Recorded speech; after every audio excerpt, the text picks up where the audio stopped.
Deleting your AutoDS account is a straightforward process, but it's important to ensure that you no longer need the services before proceeding. Follow these steps to delete your AutoDS account. Log into your AutoDS account.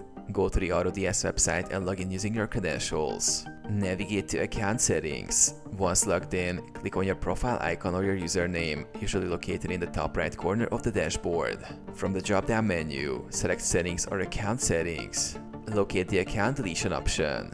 In the Settings menu, scroll down until you find the option to manage your subscription or account.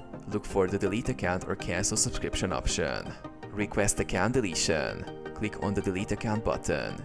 You might be prompted to confirm your decision or provide feedback as to why you're leaving.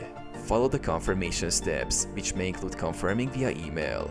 Final confirmation.